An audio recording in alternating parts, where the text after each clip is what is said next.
Ya, terima kasih para penonton Dhamma TV yang selalu damai di hati. Terima kasih Anda selalu tidak lupa setiap hari Kamis dan Senin jam 4 sore selalu menjenguk jejak Ki Jati. Dan sekali lagi saya mohon maaf kepada rekan-rekan di Kertosono, di Nganjuk, Mediun. Akhir-akhir ini memang banyak keganggu ya, karena anginnya gede sehingga pemancar itu kadang-kadang sering bergerak berubah-berubah gitu. Tapi kita tetap setia untuk apa yang diperlukan oleh rekan-rekan semuanya. Nah, para penonton Dhamma TV yang kami muliakan, menurut kami hari ini sangat istimewa sekali karena apa? Kita bertempat di suatu rumah ciri khas Jawa, joglo, istilahnya joglo. Dan umumnya joglo itu paling-paling kesininya 12, sininya 14 atau 13, ke belakangnya 15. Ini waduh, luas lebarnya itu kalau tidak salah kalau 60 meter ada. Dan ke belakangnya ini kalau untuk stasiun bis sudah cukup. Tapi heran saya akan kekorek kepada siapa pemilik ini karena beliau sangat pengalaman. Yang dijelajahi tidak ada sekedar nasional saja tapi juga internasional. Dan tidak akan disayang kalau tidak dikenal, meskipun Anda sudah kenal. Mungkin biar kaget ya kenalkan diri lagi. Monggo Mas Beni. Terima kasih Mas Jati. Lama sekali kita tidak bersama-sama, tetapi secara tidak saya duga Mas Jati dengan kru Dhamma TV datang ke tempat saya. Untuk itu kepada Mas Jati saya menyampaikan rasa hormat dan terima kasih kepada Dhamma TV. Mudah-mudahan selalu jaya di udara, jaya di layar kaca, dan selalu membawa damai di hati. Terima kasih. Ya, terima kasih para penonton Dhamma TV yang kami muliakan ya. Ini yang akan saya korek pertama kali. Beliau adalah masalah politik ya. Pak Penny ini semua tahu menjabat sebagai wali kota Malang 2 periode. Nuwun sewu Mas. Sekarang ini kan setelah pemerintahan yang sekarang ini, masalah korupsi itu kan diwawasi sangat ketat ya. Sangat ketat sampai sekarang itu banyak pejabat-pejabat memakai rompi kuning terpaksa, tidak peduli jabatannya, menjadi santapan KPK. Lah, jenengan ini kok 2 periode.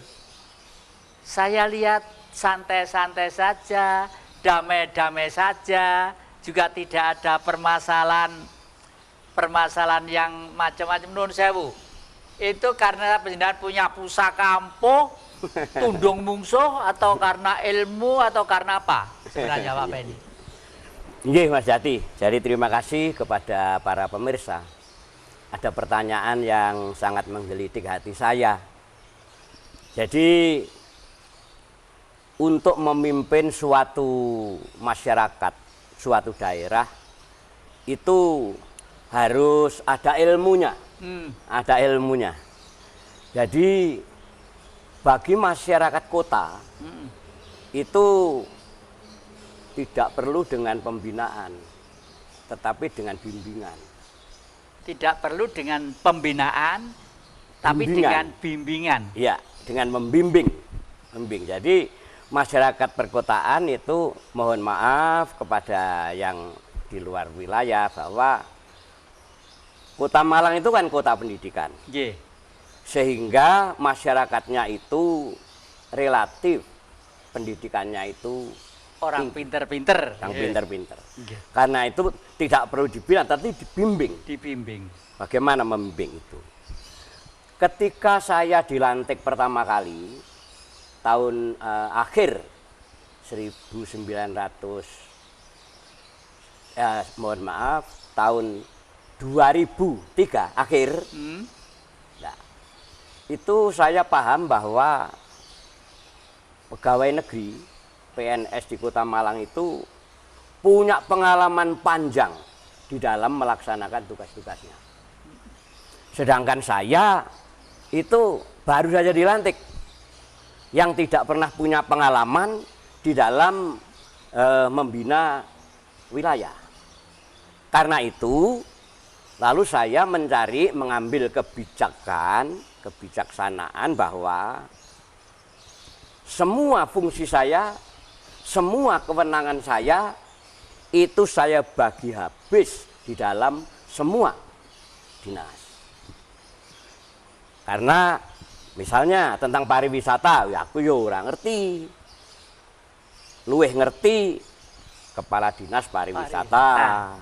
Misalnya tentang pembangunan yang sekarang namanya APPU itu ya, itu saya juga tidak mengerti. Tapi kepala dinas PU itu lebih mengerti dibandingkan saya. Demikian juga kepala dinas yang lain yang sudah punya pengalaman itu bertahun-tahun pasti lebih pintar dari saya. Karena itu kewenangan saya bagikan kepada beliau-beliau yang kepala dinas itu. Jadi hanya memanage orang yang pinter-pinter dalam bidangnya itu. Betul, betul. Anun sewu. Nah, kalau nggak salah GOR itu kan zaman Pak Penny ya. Iya. GOR sedemikian besarnya. Itu kan duitnya M atau T gitu ya. Masa jenengan juga nggak kecipratan, Mas? Itu hanya M, Mas. Dan itu murni APBD. Tanpa bantuan pusat. Demikian juga saya bangun misalnya jalan layang di Arjosari maupun yang ada di Mergosono, itu sama sekali tidak menggunakan bantuan dari pusat. Semua adalah APBD. Oh, jadi Malang itu? Malang itu khusus miliknya Malang. Dan itu kemampuan dari Malang sendiri. Tidak ada bantuan dari pusat.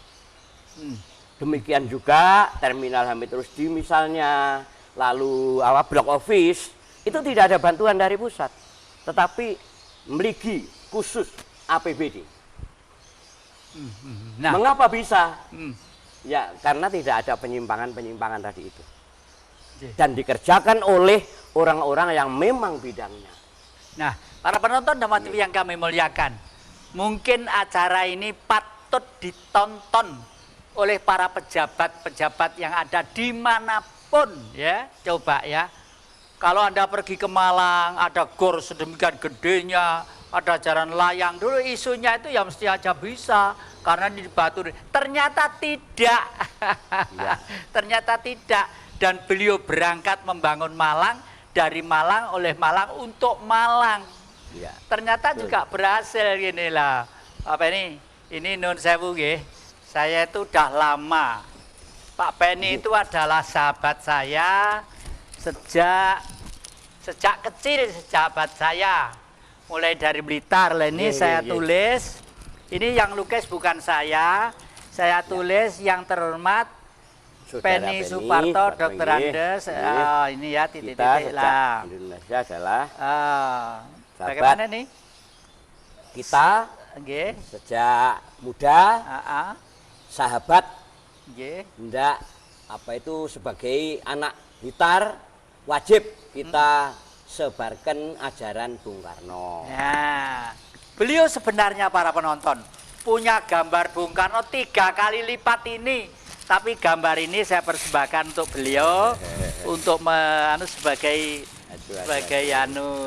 saya mohon diterima sehingga nanti itu ya bisa menambah semaraknya. Dan karena apa? Karena akhir-akhir ini pada waktu saya berkunjung ke sini ya, Pak Penny itu siap rumahnya itu digunakan untuk penggemblengan kader-kader Bung Karno. Ya, betul. Sewaktu-waktu siap. Maka dari itu adik-adik GMNI, adik-adik Permuda Marhenis, akhir-akhir ini saya kontak, sering saya ajak gini kok belum ada jawaban. Ya mari kita gunakan dengan baik. Pak Penny akan sangat senang sekali. Monggo nun saya mau diterima matur. Terima kasih. Matur nuwun Mas Jati, matur nuwun sanget. Nggih, matur nuwun. Terima kasih. Panjenengan selama ini saya lihat itu tidak hanya sekedar mulek di Kota Malang, nasional, dan saya lihat juga internasional juga. Kalau nggak salah pernah ke daratan Cina juga ya? Ya pernah.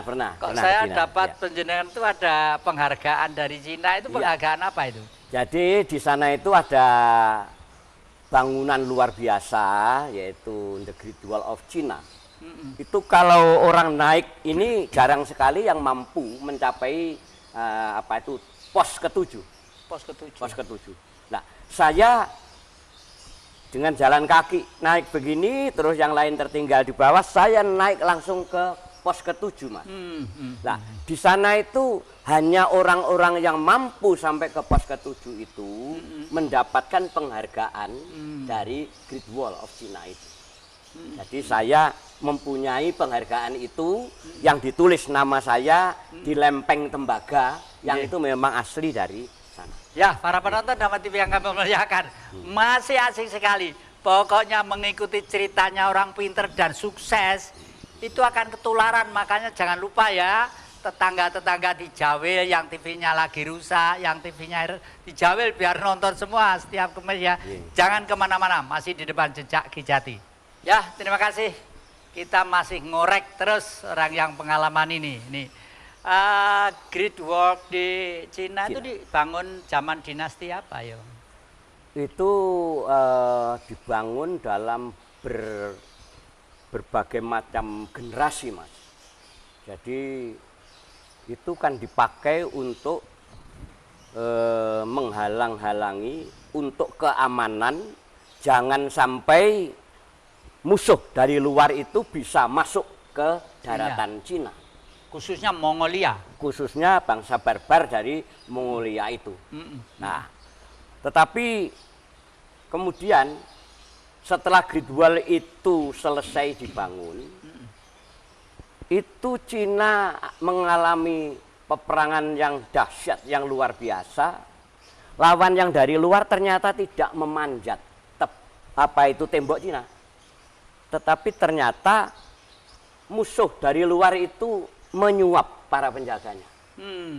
Sehingga sesungguhnya bukan bangunan tembok yang besar itu yang penting, tetapi adalah bagaimana membangun mental dari para petugasnya. Saya kira ini merupakan pelajaran juga sesungguhnya, bahwa di dalam membangun negara, mempertahankan negara, menciptakan masyarakat yang adil dan makmur, itu sesungguhnya adalah mental dari para penyelenggara negara yang harus dibina. Nah, para penonton Dhamma TV yang kami muliakan, bicara masalah mental tidak akan selesai ya. Dan saya pikir akhir-akhir ini sudah bukan rahasia lagi bahwa kita juga merasa prihatin. Indonesia itu termasuk 98% negara yang terkorup. Mohon maaf ya, ini harus kita koreksi, kita sadari. Karena apa? Ya karena lemahnya mental. Padahal mental itu sudah sejak para pendiri republik ini ya mendirikan, sudah diberi karakter apa namanya? Pancasila ya. Pancasila satu ketuhanan yang Maha Esa. Ini yang asli loh ya. Ketuhanan yang Maha Esa. Yang kedua kebangsaan, yang tiga kemanusiaan, yang keempat demokrasi, kerakyatan, yang kelima keadilan sosial. Ini saja sebenarnya dikupas dengan baik ya, itu sudah menumbuhkan rasa nasionalisme. Sampai terakhir, sampai surat-surat kabar di media elektronik juga dikatakan seperti itu ya. Kita juga merasa prihatin lah ya, nasi belum menjadi bubur, masih banyak yang harus kita. Dan kita sebenarnya kalau mendengarkan Pak Penny tadi itu, kita sudah ditinggali warisan oleh para leluhur, makanan yang tinggal disuap, dimasukkan dalam mulut. Apa itu? Ya peninggalan budaya. Makanya budaya itu jangan dirusak. Candi Borobudur, Prambanan, apa apalah gitu semuanya lah ya. Itulah Pak Penny. Waktu penjenengan pergi ke daratan Cina itu minimal pergi bukan sehari 2 hari ya. Sepintas lalu Cina mempunyai penduduk waktu itu kira-kira masih 1, berapa? 1,3 M ya waktu itu ya. Bisa membuat bangsa itu menjadi kompak teguh itu sebenarnya apa Pak kurang lebih anunya itu? Ya, mungkin banyak juga pengamat atau pemerhati bagaimana Cina itu maju. Tetapi yang saya ketahui secara umum bahwa pembangunan mental itu diletakkan ketika zamannya Mao Zedong berkuasa. Yaitu dengan adanya yang namanya revolusi kebudayaan. Nah, ketika Mao Zedong sudah lengser, kemudian diganti oleh Deng Xiaoping, maka Deng Xiaoping melaksanakan pembangunan ketika masyarakat itu mentalnya sudah siap untuk menerima kemajuan-kemajuan itu tadi. Sehingga Cina melesat seperti sekarang ini luar biasa. Bahkan negara adik kuasa Amerika, Eropa misalnya, itu sekarang ini juga terkejut-kejut melihat bagaimana Cina itu begitu luar biasanya. Ya. Ya, memang para penonton Dhamma-TV yang kami muliakan, berbicara masalah politik itu memang tidak akan selesai dan tidak akan ada habis-habisnya ya. Misalnya seperti tetangga kita di Malaysia saja. Malaysia pada waktu itu sebelum Mahathir dipimpin oleh seorang Perdana Menteri yang kelihatannya terlalu ekstrim kepada keyakinannya tertentu, tapi beliau sebagai senior bangsa itu segera mengambil sikap, padahal umurnya sudah 92 tahun. Ternyata begitu sekarang di bawah pimpinan Pak Mahathir ya, Malaysia semakin terbuka, semakin bisa berkomunikasi dengan tetangga-tetangga dan lain sebagainya. Ini membuktikan bahwa antara leluhur, kebudayaan dan politik merupakan satu kesatuan yang tidak boleh dipisah-pisah. Nun sewu, ini masih hangat-hangat dalam dunia politik. Menurut Mas Penny ini kritik-kritik apa terhadap perjalanan politik bangsa di negeri ini pada waktu masuk ke era 2019 ini? Ya, ya Mas Jadi. Jadi abad sekarang ini disebut abad globalisasi. Kemajuan suatu bangsa itu diukur oleh science and technology. Jadi ilmu pengetahuan dan teknologi. Nah, sekarang ini tidak bisa dipungkiri bahwa yang menguasai teknologi itu adalah negara-negara barat. Sekarang ini jangankan kita yang sudah dewasa, mulai anak-anak sekolah, bukan SD, TK saja, sudah senang sekali untuk main-main HP. Nah, ini mengakibatkan komunikasi antar individu, komunikasi antar bangsa, itu tidak bisa dibatasi oleh apapun. Semua bebas. Nah, inilah yang namanya globalisasi. Masuknya informasi dari satu bangsa ke bangsa yang lain, itu dibarengi dengan masuknya barang dan jasa dari luar yang masuk ke sini. Nah, kebudayaan itu adalah jantungnya peradaban. Kebudayaan adalah jantungnya peradaban. Karena itu kalau masuknya informasi, barang dan jasa itu ke negeri kita, kemudian mengikis budaya kita, maka kita akan kehilangan jati diri sebagai bangsa. Dalam abad globalisasi ini, mau tidak mau, suka tidak suka, yang menguasai adalah negara-negara maju yang kita sebut sebagai negara kapitalis. Mau tidak mau, suka tidak suka. Nah, yang bisa melawan kapitalisme itu hanya nasionalisme. Hanya nasionalisme. Kapitalisme pasti membawa liberalisme, dan liberalisme membawa individualisme. Individualisme ini didorong kiri kanan, didorong yang bisa mengakibatkan perpecahan karena bebasnya orang berpendapat. Karena itu kalau sekarang itu sering terjadi apa itu namanya gesekan sana sini, perbedaan pendapat yang akhirnya itu muncul sebagai perbedaan yang keras. Nah, itu sesungguhnya adalah bawaan dari kapitalisme itu. Makanya kita kembali kepada persatuan dan kesatuan nasional. Kita kembali kepada nilai-nilai luhur Pancasila. Itu adalah mutlak harus dilakukan.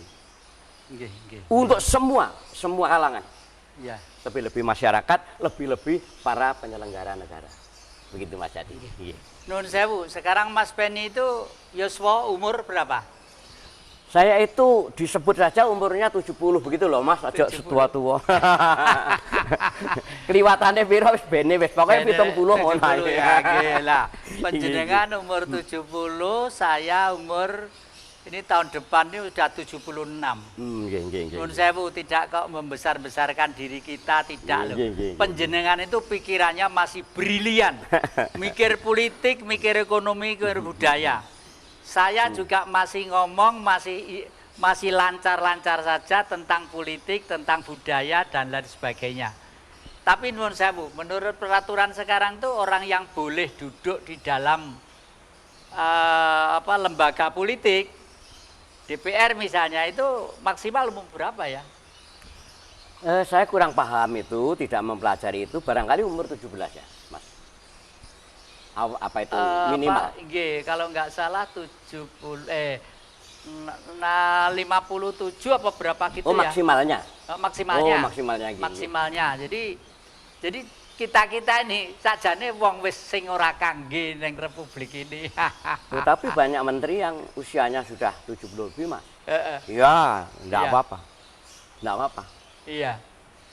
Dan beliau-beliau yang sepuh-sepuh ternyata juga waduh, dinamikanya, prediksinya, wacananya, politiknya justru sing ngrungokne itu ikut ayem gitu loh ya.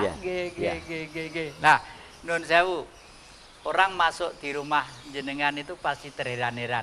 Para penonton Dhamma TV yang kami muliakan, sekali tempo anak-anak sekolah, sekali tempo anak-anak SD, SMP dijak main-main ke sini. Beliau sangat senang sekali. Jangan kemana-mana, masih di depan jejak Ki Jati. Ya, terima kasih para penonton Dhamma TV yang selalu damai di hati. Saya tadi banyak berbincang-bincang dengan beliau. Ternyata beliau itu sangat senang sekali kalau beliau itu para remaja-remaja, baik SMA, mahasiswa, dengan serius mau belajar ke sini ya. Karena pengalaman itu kadang-kadang di luar teori pendidikan umum ya. Kalau dipikir gitu Pak Beni dulu itu karena di IKIP ya dulu ya. Rencananya cita-citanya mesti jadi guru loh. Ya guru ya maaf bukan menghina guru, ya guru tetap penting. Tapi kok hidupnya sukses di luar guru, malah pernah menjadi wali kota, pernah memimpin budaya, pernah ke sana kemari, mencari pengalaman tidak berhenti-berhenti. Lah nun sewu Mas, ini rumah penjenengan ini ide pertama itu berkayal dari ide budaya apa Pak? Tipe apa? Jadi rumah ini saya cari. Saya mencari ini tidak gampang, jadi saya mencari informasi dari teman-teman di luar wilayah, khususnya dari Bojonegoro, Nganjuk, lalu Saradan, Ngawi. Saya mencari rumah joglo seperti ini. Karena orientasi rumah ini adalah inilah ciri khas dari budaya rumah Jawa. Yang sekarang ini sudah sangat sulit dicari duanya. Sehingga kalau anak-anak muda mau mencari, konstruksi rumah Jawa itu seperti apa, itu agak sulit. Lah, anak-anak muda bisa datang ke sini untuk melihat bahwa konstruksi rumah Jawa itu seperti ini. Yang rumah ini usianya sudah kurang lebih 350 tahun, Mas. Saya peroleh soko yang ini, soko guru yang satu ini sudah ngawang, sudah tidak nyentuh tanah. Sehingga konstruksi rumah Jawa itu kekuatannya ada di atas. Jadi di atas, jadi dikunci di atas sehingga walaupun satu tiang itu tidak menyentuh dasar, itu dia masih bisa apa itu berdiri tegak, ditegak. Nah, rumah ini sering dimanfaatkan oleh banyak komunitas. Misalnya komunitas Jeep. Saya suka off-road ya, saya off-roader, sehingga komunitas Jeep sering datang ke sini. Lalu komunitas Vespa itu kemarin itu 200 komunitas, 200 personil datang ke sini 2 hari 2 malam. Tidur di sini, jadi tidur berasa nggak karu-karuan. Iya. Kemudian juga anak-anak SD sudah agak lama itu latihan wayang wong di sini. Iya. Nah, kemudian juga apa itu marinir, ulang tahun marinir yang kemarin tanggal 20 November itu juga dilaksanakan di rumah ini. Sehingga saya ditelepon dari marinir di pusat bahwa saya diminta bersedia untuk menerima penghargaan sebagai anggota kehormatan. Ini luar biasa. Para penonton dan adik-adik yang saya cintai, inilah sosok-sosok. Saya tahu persis kok masa kecilnya Pak Penny itu tahu persis. Konco dulinan kenekeran, dulinan bakso doran di Blitar sana. Tapi saya tidak menduga juga bahwa perjalanannya itu betul-betul saya katakan sukses.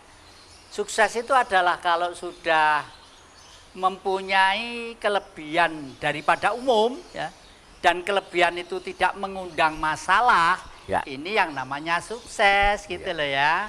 Yang namanya sukses, dan semuanya itu tergantung dari kehati-hatian kita, ketaatan kita kepada Sang Maha Pencipta. Yang paling dekat adalah kepada leluhur kita. Nah, Pak Penny ini dekatnya dengan leluhur itu setengah mati. Nun sewu, penjenengan ya. Itu kalau saya dengar ya, kalau sudah laku itu koyok-koyok wis lali sembarang kalir. Yang pernah penjenengan hadapi itu apa saja? Ya, jadi saya dari keluarga yang tidak mampu, Mas Yadi.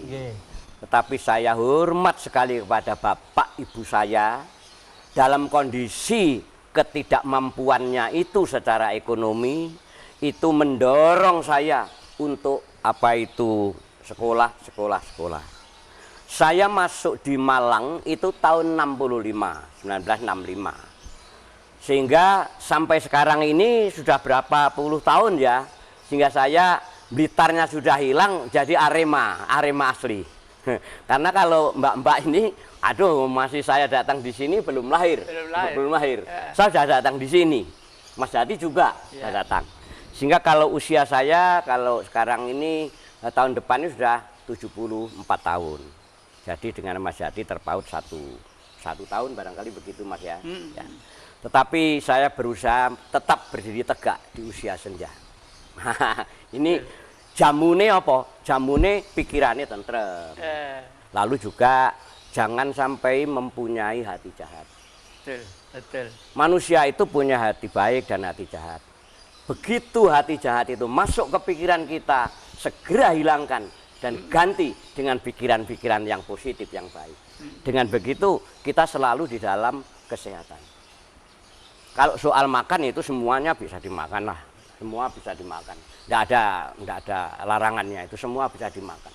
Dan pernah juga ya jalan pantai selatan, saya dengar dari kawan saya. Betul. Waduh Pak Penny lu ditekad bahasa Malangan, gak dudel nopo. Iya.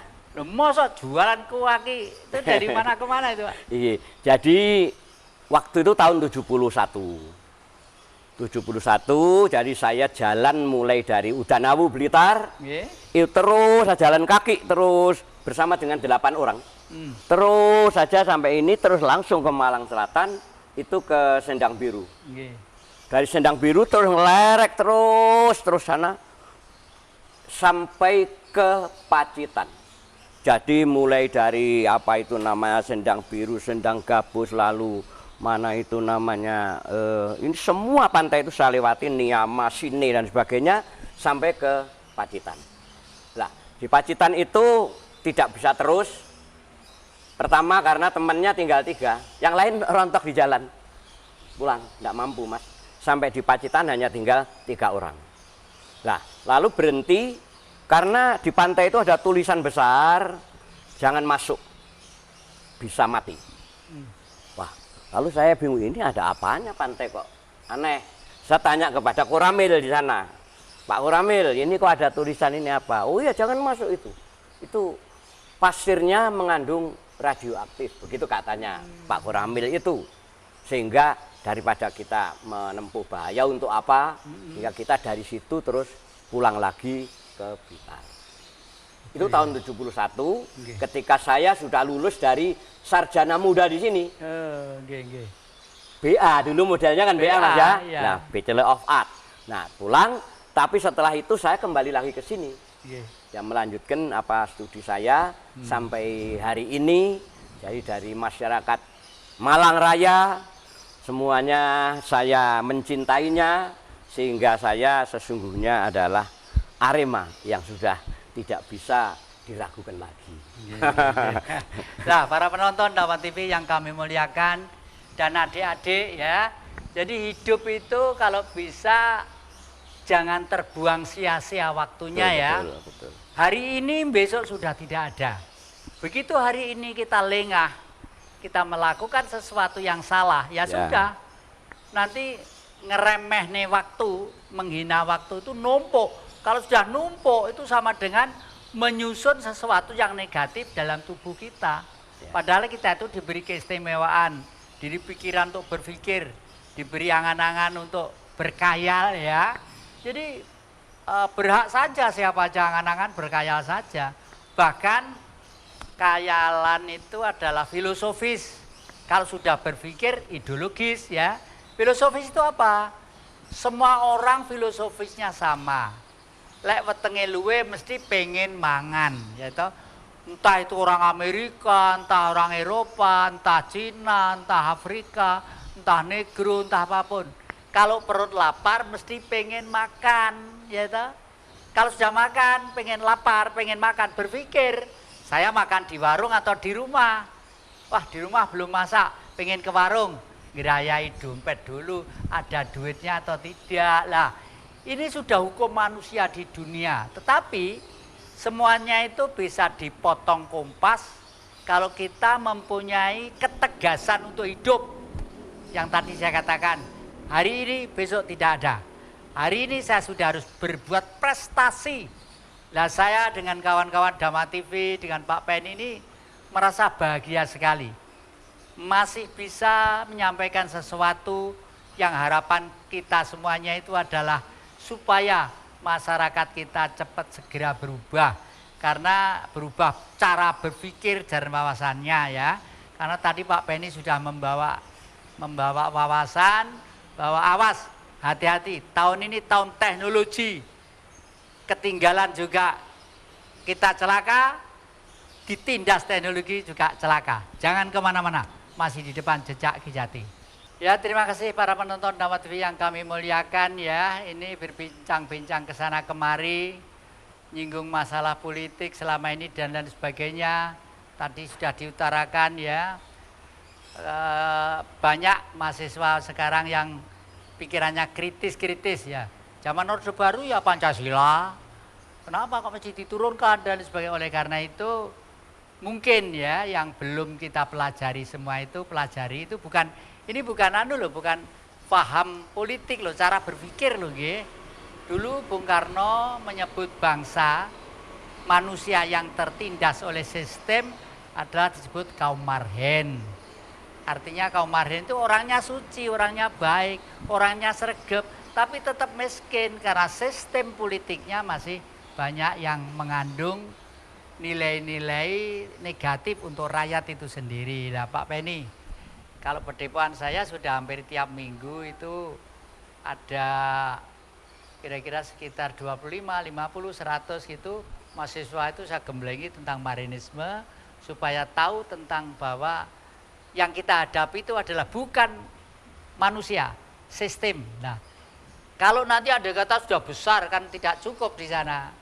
Andai kata sudah 500 di sini, kita ada Sarasean Silo di sini tentang marinisme gitu, benar kira-kira pripun?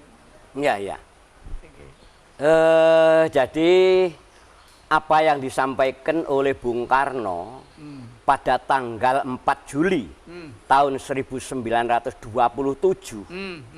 yang disebut dengan Marhenisme itu terdiri dari 3 fondamen dasar, yaitu sosionasionalisme, sosiodemokrasi, dan ketuhanan.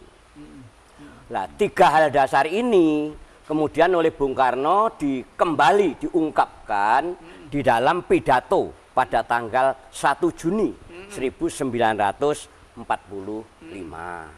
Nah, karena itu ada sinkronisasi, ada jiwa yang menyatu antara tahun 27 Marhenisme dan tahun 45 itu Pancasila. Nah, tetapi yang paling berbahaya sekarang ini menghadapi kapitalisme global adalah terkikisnya budaya, termasuk terkikisnya nilai-nilai luhur Pancasila. Satu contoh konkret, bahwa di masyarakat itu dulu, kalau pas malam Jumat Legi atau malam Neton, itu biasanya keluarga itu membuat kembang namanya kembang setaman, Mas. Dulu, kembang setaman. Nah, ini diikuti oleh hampir seluruh keluarga, seluruh khususnya Jawa, membuat kembang setaman. Sehingga dia menanam bunga di mana-mana. Kalau bikin kembang setaman itu tidak susah. Dan rumahnya menjadi indah karena penuh dengan bunga-bunga. Nah, lalu paginya disebar di perapatan atau di latar. Aku ora nyebar-nyebar kembang, nanging aku nyebar kautaman. Setaman, kautaman. Muga-muga saking titah sing liwat kene tansao nemu teguh rahayu slamet. Nah, para penonton nggih. ya. Yang bicara nih wong pinter, wong pengalaman, wong sukses, betul-betul. Nah, jadi kalau ada yang muda-muda sudah merupakan budaya, perilakunya ya nun sewu, maaf, lama-lama menjadi orang lain juga. Ya. Menjadi lain itu juga. Okay. Budaya, bagian budaya yang seperti itu sekarang sudah hilang, sudah luntur. Saya khawatir kalau Pancasila itu nilai-nilainya juga luntur, seperti lunturnya kembang setaman. Yaitu contohnya, yaitu tentang nilai gotong royong. Nah, Gotong royong kita sudah mulai mengendor karena krisis. Masuknya kapitalisme, munculnya liberalisme, individualisme, sehingga kebersamaan itu mulai kendor. Nah, di sini pentingnya bahwa untuk membangun bangsa ini kita harus kembali lagi kepada Pancasila. Saya lebih khawatir lagi kalau MPR itu anggota-anggota MPR itu, biar dengar juga, itu membuat ketetapan bahwa Pancasila itu menjadi pilar negara. Tidak bisa. Pancasila itu dasar negara, bukan pilar negara. Nah, kalau pilarnya ini Pancasila pilar, didekne dasarnya apa? iya. Nah, Rumahnya sehingga kebelakang. biar kalau ada anggota MPR yang dengar, saya senang. Ayo, betul, kita berdiskusi dengan saya. Betul. Lah lalu Betul. pilarnya bagaimana? Lah lalu dihitung. Nah, dasarnya sudah ada, dasarnya Pancasila. Pilar pertama adalah proklamasi. Di mana proklamasi 17 Agustus itu memberitahukan kepada dunia internasional bahwa Indonesia merdeka. Ini pilar pertama. Gitu. Nah, setelah ini proklamasi didirikan, kemudian berarti berdirilah namanya NKRI. NKRI. Nah, NKRI, Mas. Ya. Nah, setelah NKRI ini berdiri, tanggal 18 Agustus 45, disahkanlah yang namanya Undang-Undang Dasar Negara. Ini pilar yang ketiga. Kesemuanya ini mengingati bahwa bangsa kita plural, sehingga Bhinneka Tunggal Ika. Inilah 4 pilar negara. 4 pilar kebangsaan itu ya ini. Pancasila itu dasarnya. MPR biar tahulah itu bagaimana itu ditetapkan seperti itu. Nah, boleh berdebat dengan saya. Para penonton dapat yang kami muliakan dan para generasi muda, penting ilmu ini untuk kita miliki supaya bangsa ini pelan-pelan tidak digerogoti oleh orang lain, ya. Betul, ini ada kaitannya dengan tambang, ada kaitannya dengan lautan. Lautan yang terkaya itu adalah lautan Indonesia. Dari Sabang sampai dengan Merauke, ya. Banyak udang-udang, bahkan kemarin oleh Ibu Susi, 1 lobster itu di luar negeri itu harganya kadang-kadang sampai 2 juta lebih 1 lobster. Lah di sini gara-gara diuju-ujui sama orang lain, bayi masih segini-gini sudah diseroi dan lain sebagainya. Ini lalu petugas-petugas yang di laut, yang di mana-mana harus kerja keras untuk itu, ya. Dan para penonton dan yang kami muliakan, memang mengorek saudara saya yang satu ini tidak akan habisnya. Tah berapa tahun habis ini, dan ini harus ditularkan. Nah, masih ada waktu sedikit, ini Pak Penny monggo.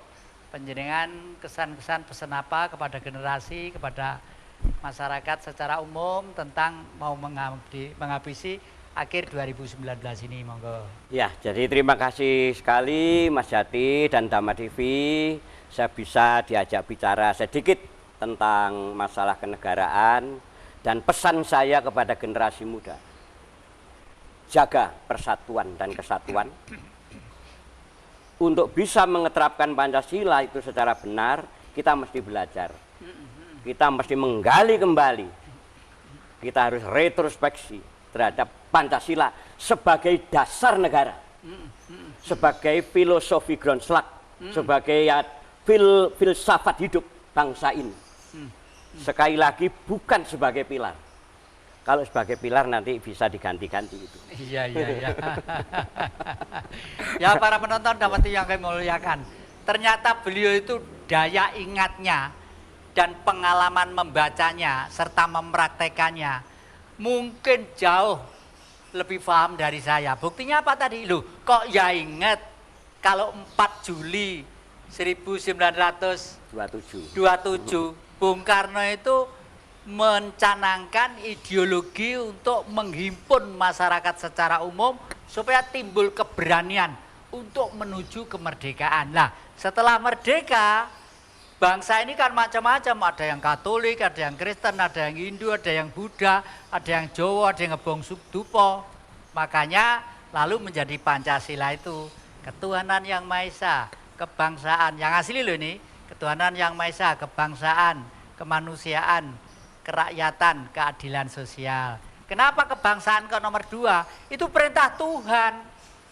Perintah Tuhan. Jadi tidak ada satu manusia satu dunia, sedulur kabeh, menungso ya menungso. Itu setelah kita dipengaruhi oleh USA, oleh Amerika Serikat pada waktu tahun sekitar 74, ya. Akibatnya seperti ini. Jadi bagaimana Tuhan menciptakan umatnya di muka bumi supaya ora geger. Di dalam firman-Nya mengatakan, "Hai manusia, engkau kuciptakan berlainan untuk saling kenal," ya itu. Untuk saling kenal, tidak untuk saling jotosan. India di sana percaya dengan Siwa dan Buddha. Buktinya India juga besar, ya. Di Inggris percaya pada Tuhan Yesus. Di sana juga kuat. Di Afrika meskipun masih dung gitu. Buktinya juga kuat sampai sekarang. Daratan Cina diberi kepercayaan seperti itu. Konghucu kayak ini. Ternyata juga kuat. Jepang, ya, yang negara pulau-pulau kecil-kecil. Bahkan Jepang itu pernah nyosok ke sini mau menguasai Indonesia ya. Tapi untungnya bangsa kita itu bangsa yang tangguh lah. Tadi sudah dipesankan oleh beliau bahwa mari kembali ke budaya leluhur dengan ulet, sabar, telaten, dan jangan bosan-bosan untuk saling berdiskusi dan saling berembuk diri ya. Pak Penny terbuka, saya terbuka, doakan kakek berdua ini sehat, panjang umur, seger waras. Amin, amin. Suwun setengah mati. Ya, terima kasih. Saya salaman saya, aku kudu nangis. Iya. Karena pikirannya sama dengan saya, sama. Ternyata masih ada orang-orang yang sangat antusias terhadap kebaikan, kebenaran, keberanian untuk mempertahankan apa yang harus dipertahankan sesuai dengan perintah Tuhan. Para penonton Dhamma TV yang kami muliakan, meskipun kita berbincang-bincang dua orang ini mungkin saking santainya, ada tutur kata, rembuk kata atau tingkah laku yang tidak berkenan, khususnya saya kepada Pak Penny dari kru-kru Dhamma TV, maklum tadi mau pakai ini sandal aja, ini pakai bandak ya, ini melakunya itu berangkang apa ngadeg, bingung Pak Penny. Lah biasanya tekel ini kayu semua, kayu halus-halus pelituran kabeh ya, ini patut ditiru. Beliau sukses ternyata tidak karena nakal ya, tapi ternyata karena kebijaksanaan, keteguhan jiwa, dan percaya kepada leluhur. Terima kasih. Jangan lupa kita mesti ketemu setiap hari Kamis jam 4 sore, dan biasanya diulangi hari Senin jam 4 sore juga, tetap dalam jejak Ki Jati di Dhamma TV yang selalu damai di hati. Matur nuwun, rahayu. Rahayu.